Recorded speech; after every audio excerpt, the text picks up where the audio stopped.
Kimberly Olson is standing by. She's a retired United States Colonel, author and CEO and president of Grace After Fire. It's an organization designed for women veterans. Kimberly, welcome to the Chris Salcedo Show. Thanks for having me on, Chris. Appreciate it.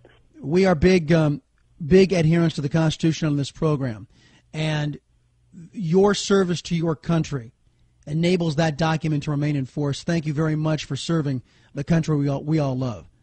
Well, my pleasure, Chris. Thanks for giving veterans a voice.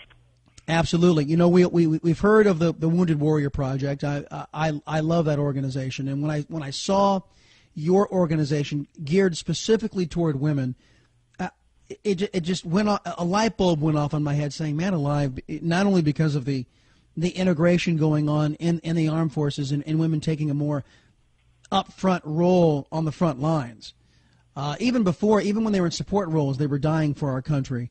And getting shell shocked and PTSD. Give me your the snapshot, if you will, of what your organization does. Just as a backdrop, and you're very intuitive. Right now, we've had about 300,000 women who served in Iraq and Afghanistan, and so we sort of have this perfect storm of a large number of women who've deployed to both combat zones for numerous deployments. And so, because of that, there is this need for women to try to reintegrate back into the civilian sector. And the legacy bureaucracies that used to take care of that, like, the VA and some of the other things, were geared towards a male. And that's okay, because that's what went out and fought our nation's wars. But today's warfighter is different.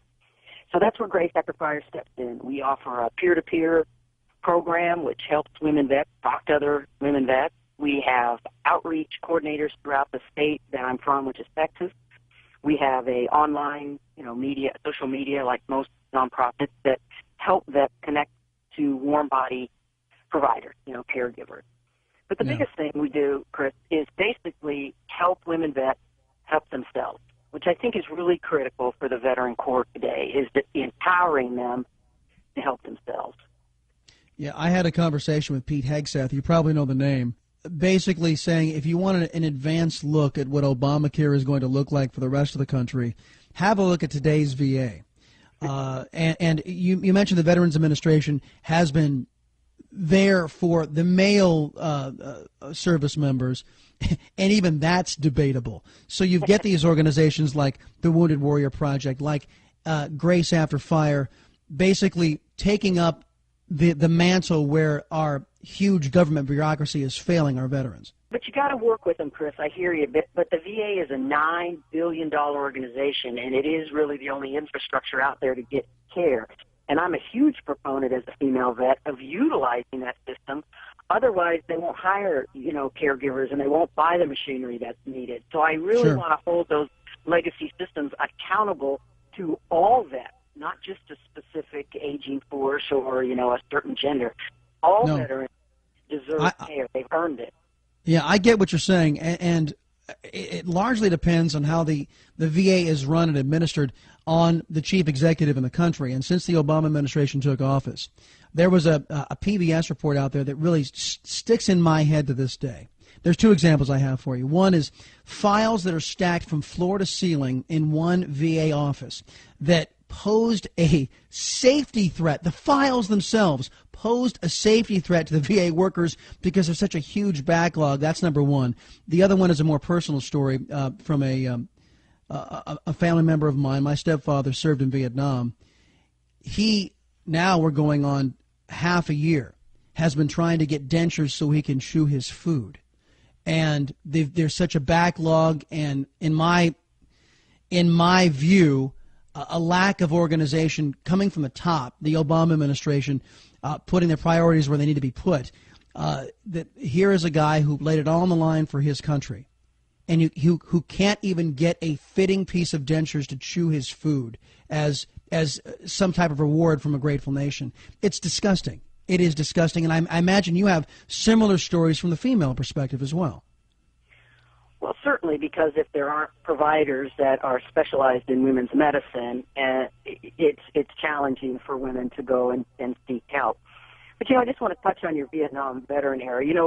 What's nice about our nation today is it is very appreciative of our vets, and that lesson was learned from the folks from Vietnam who paid dearly for the war that they participated in. And so in comparing to the two eras, America is done well, I think, by its vets. Even as we introduce women into combat, the American populace is accepting, not because it wants to see America's daughters go off to war, but because it understands with a small standing force of only 1% of us serving in the nation's military, you got to get the best and the brightest within that 1%.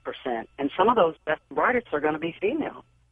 Yeah. Kimberly Olson is our guest right now. Retired United States Colonel, author, and CEO, president of Grace After Fire. It's an organization designed for women veterans. It has been, again, it's been heretofore has been a male-dominated fighting force. And we hear about all of the ramifications, if you will, PTSD of being in a combat zone that really span both sexes, men and women. Can you articulate to us issues that are only suffered from female vets coming back that men will not have to deal with, that really are not well publicized or underserved at this point? Well, let me just say, Chris, that war brings out the best of humanity and it brings out the worst. So anybody that goes to war comes back changed somehow, because it's a human heartbreak. I mean, it just is. So men and women get PTSD. What's unique about the two genders is how quickly they can recover. And to your point about women veterans, is we sort of have this bad tendency of taking care of everybody else first and ourselves last. And so the female comes back into the family unit, and she's got kids. 40% of them have them. She's married to another military member. 60% of our women are. And then she's expected to jump right back into the household and take up where she left off. So she doesn't get the time in her, quote, man cave like we tend to give our male veterans.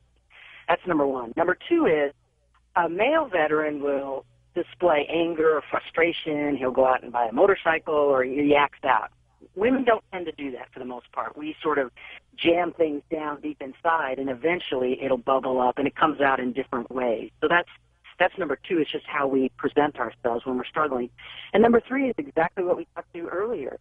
If there aren't protocols to help women, then their recovery from PTSD or TBIs or whatever happened in the field is going to be longer. So it's very important for women to have something to come home to kind of get through this transition. And you and I know this, and I'm sure you know this from your dad's era, is that the quicker you get on it and transition, the less impact it's going to have long-term in your life. But if it bubbles for 6 months to a year, it's going to take you about 18 months to 36 months to get through that transition. Well, with my pop's generation, it bubbled for, excuse me, the better part of a couple of, it still gets me choked up. It bubbled for more than 6 months or a year. It bubbled for the better part of 3 decades. A lot of the men, there was nothing for them to do. Absolutely. Right. So they never dealt with it.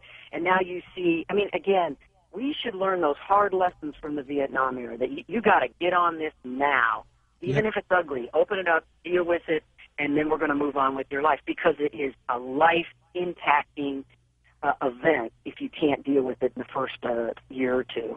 And Kimberly, I wanted to ask you, too, because you articulated the difference between, there is, like it or not, there is a difference between the sexes. We have, typically the females are, as you rightly point out, the nurturing individual in the family that is the primary responsibility to the children for their upbringing, their nurturing, sets their values, and that has been, and I think will continue to be, just by the virtue of the difference between the sexes, the female's primary role.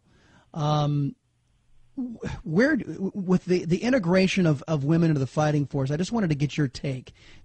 What do you think about the wisdom of having women on the front line? Being a retired U.S. colonel yourself? You know, I always love this question, because what it does is it helps to educate the public about what battle space is like today, Chris.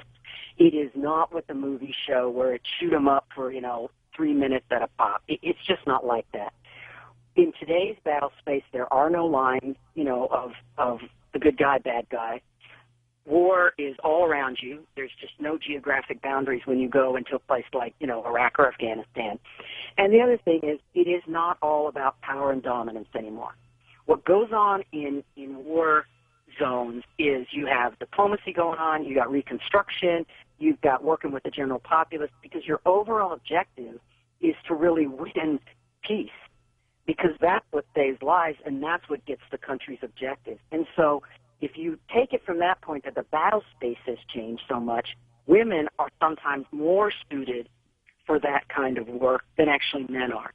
And so the last decade on these two fronts, we've said, we won the war, Chris, in about a couple months. It was the peace that took us a decade to win. Sure. And so if you look at warfare from, and I don't want to do that again. I mean, I'm dealing with the repercussions of that 10 years of warfare. That's terrible. I mean, we're the most powerful nation in the world. We ought to get in, get it done, and then move on. But this protracted, there it is, out of my words there, peace, that's what chewed up all the lives and injured almost 30,000 young men and women. That's absurd to waste our country's resources, our sons and daughters like that. So we got to be smarter about how we prosecute war and how we sustain peace. Wholeheartedly agree. Kimberly Olson, she is a retired United States Colonel. She's the author, CEO, and president of Grace After Fire. Remember that, Grace After Fire. It's an organization designed to help our women veterans. Kimberly, where can they go if they want more information or maybe want to help you out? Just go to graceafterfire.org, and we've got all kinds of information. If you got a vet out there that's struggling, reach out to us, and we'll find you somebody. Thank you for your service to your country, Colonel. We appreciate it. Thank you again, Chris, for giving veterans a voice.